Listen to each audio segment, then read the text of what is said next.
Good evening.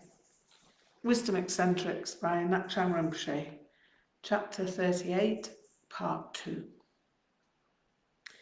When Chhi'méd Rinpoche heard the punchline, he roared with laughter and made his reassessment of me at the same time.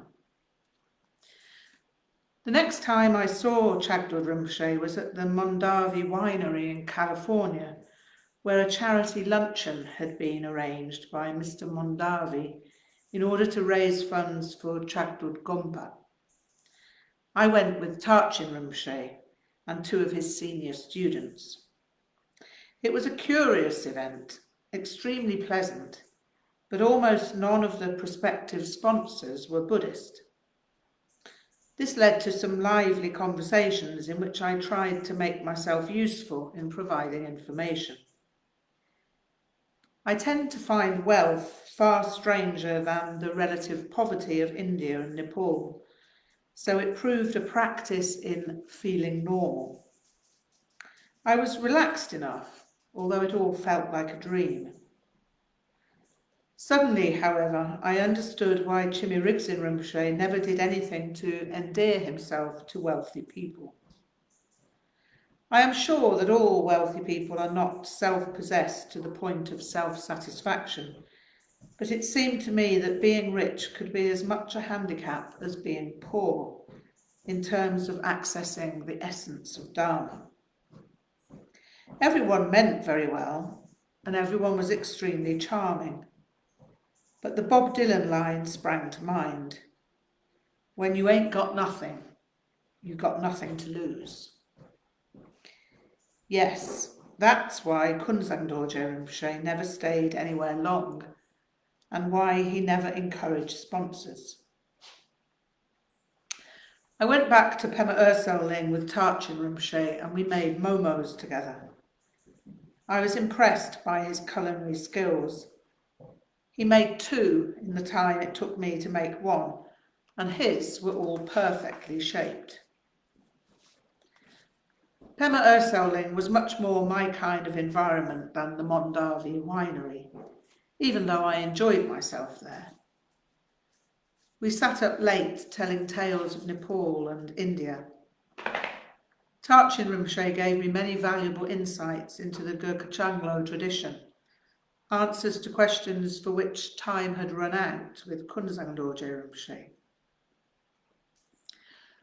Dzogchen Rinpoche came to visit us in Cardiff in 1995 and gave a series of teachings. It was a great pleasure to see Dzogchen Rinpoche in our living room in Penarth with our Ngak'chang students, Rig'dzin, Nordzin and Erdzin, Pema Wangmo and Ernie. Dzogchen Rinpoche settled into an armchair when he arrived and we prepared dinner.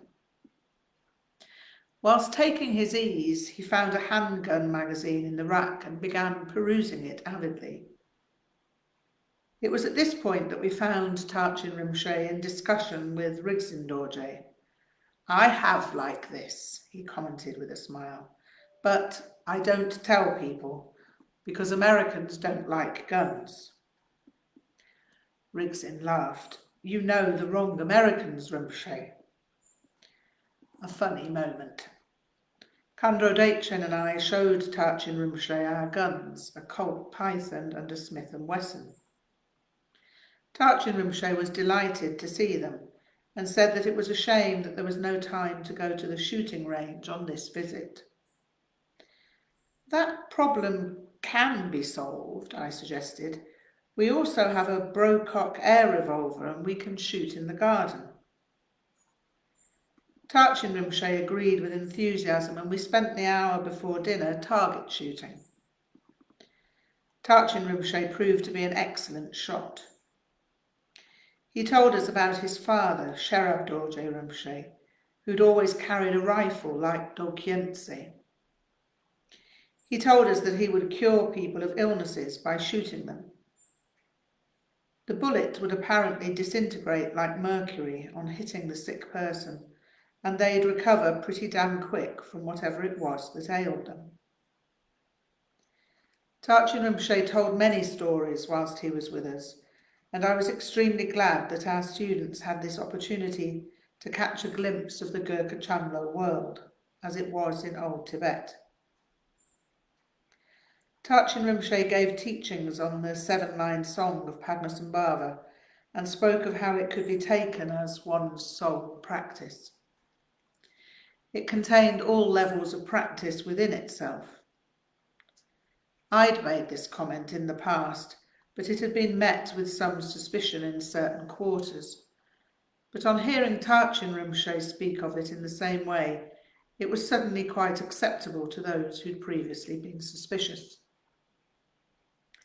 Dzogchen Rinpoche laughed when I mentioned this to him and said, "Yeah, racial prejudice in every direction going. One time at Pema Ursaling, Dungse Trinli Norbu Rinpoche is saying, what difference between Tibetan Lama and Western Lama? Tibetan Lama having flat nose and Western Lama having rocky mountain nose. What is important is Dharma and whether people know Dharma or not." It was after that event that Dzogchen Rinpoche told my students that they should call me Rinpoche and that I should be known as Ngak'chang Rinpoche rather than Ngakpa Chögyam. That was somewhat startling. Rinpoche as a form of address had always been what I had used in respect of my lamas, so to hear students addressing me in that way took some acclimatization. I continued to use Ngakpa Chögyam on my books because changing names seemed ungainly, and after all, I am a Ngakma. I have great respect for Dzogchen Rinpoche, and so I made no objection to the name change. I had some vague sense of why he advised it, and so to have made an unseemly, humile fuss would have been to have acted like a tomyol. Of course, much unseemly fuss was made in certain quarters, but I rode that as I seem to have ridden many things, of which the best is my horse. Kandro Dechen rode horses as a child, but I came to it late in life. I remembered what Künzang Dorje Rinpoche had said about the importance of firearms for the Ngak'chang Rinpoche, and also about my needing to be a rider. Obtaining revolvers was not easy, but neither was it that difficult. Horses, on the other hand, proved a considerable challenge. They came eventually, however, when Dzogchen Rinpoche told us a story about Chhi'méd Rig'dzin Rinpoche. One of his students had asked Chhi'méd Rig'dzin Rinpoche if there were hidden lands of Padmasambhava in the United States, and he'd answered, "Bring me a map." A map was duly brought forth and laid out for view. "Here and also here," Chhi'méd Rig'dzin Rinpoche pronounced, pointing to an area of Oregon and to the northwest of Montana. That was the turning point for us. It was no longer possible to take off for many months at a time to make pilgrimages to the hidden lands in Tibet and Bhutan, and so the idea of a hidden land in a place that was easily accessible was a massive inspiration. This, however, marked the juncture where I had to learn to ride. The hidden land of northwest Montana would best be explored on horseback. This is not the place to provide an account of my equestrian training. Suffice it to say that I discovered that I was still a tomyol. After having spent 2 years learning to canter, I asked my riding teacher, Melissa Troop, whether she'd be absolutely honest and direct with me if I asked a question about my riding. Melissa said that she would, and so I proceeded. "Am I the slowest person you've ever taught?" "Yes," she replied after brief reflection, "but you're also the most persistent, and that will pay off later because of all the work you've put in." You now have a solid foundation which will serve you well for jumping. That's where we're going next. That was a proud moment, because persistence is the only personal attribute I can acknowledge. I may be a Tomyor, but I'm a relentless Tomyor. It's my hope that other Tomyors out there may be encouraged by that. I firmly believe that if a person persists, almost anything is possible. Target shooting came more naturally to me than horse riding, but Dorje Rinpoche was right about Americans not liking guns. Well, American Buddhists, that is. On one of my early teaching retreats at Pema Ursoling, I happened to give an explanation concerning silent sitting. I used handgun target practice as an example of awareness and presence, and several people began to look edgy. Why would a Lama want to shoot guns? Guns are violent instruments of death. I decided not to validate my interest by speaking of Dokyensa Yeshe Dorje, but rather to approach the thing directly in terms of principle and function. From the point of view of Dharma, guns cannot be considered as violent in themselves. Guns are metal objects which, in themselves, are devoid of intentionality. The intention of the invention lies with the inventor who designed the gun. But neither inventors nor manufacturers can imbue guns with the intention to kill. I'll take myself as an example. I have no desire to kill anything more than a tin can or a target. So for me, it's a peacefully pleasurable device which I employ as an aspect of meditation practice. For a gun to be intrinsically violent, it would have to have been a fabrication within a Judeo-Christian vision of reality, where it would be designated as the work of the devil. Lacking God as the uncreated creator and lacking his antithesis, Satan, we're left with a world of objects that are innocent of our projections. What we are looking at really is a perceptual hangover from a philosophical framework that, in some important respects, is entirely different from Dharma. They listened politely, begrudgingly accepting my explanation, whilst fidgeting uncomfortably. It was apparent that they'd rather that I loathed guns as much as they did. It was almost as if I were some clever lawyer who secured the release of a major criminal on some technicality. I tried another approach. What about Zen and the art of archery? I asked. Oh, that was fine. That was completely peaceful.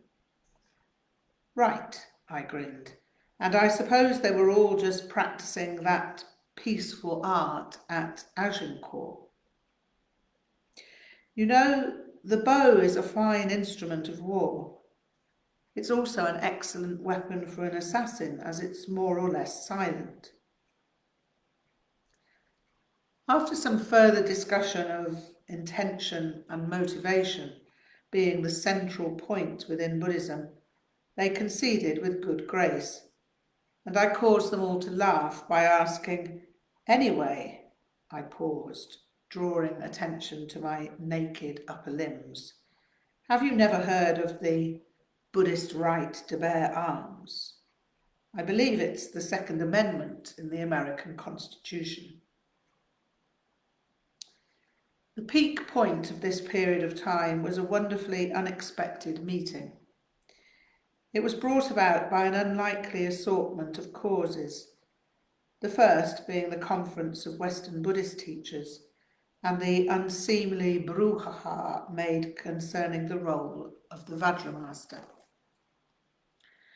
I'd written to our students about this in a yearly dispatch called the Vajra Letter.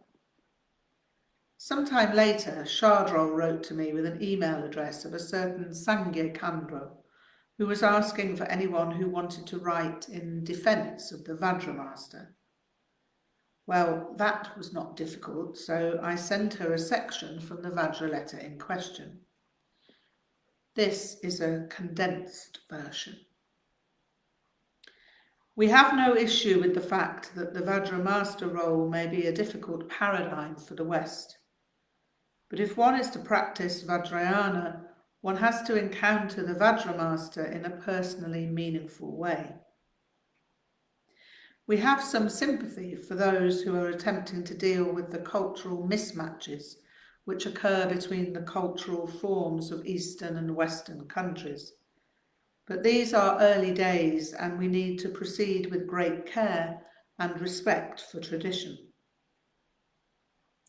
We are concerned with defining cultural Vajrayana as distinct from essential Vajrayana, but not by removing essential mechanisms from the vehicle.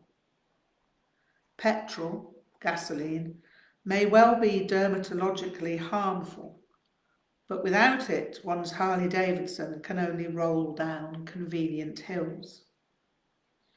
A vehicle can be stripped down to expose its engine in the creation of a dragster, but if working parts of the engine are removed, even the most fabulous Rolls-Royce will not serve its intended purpose.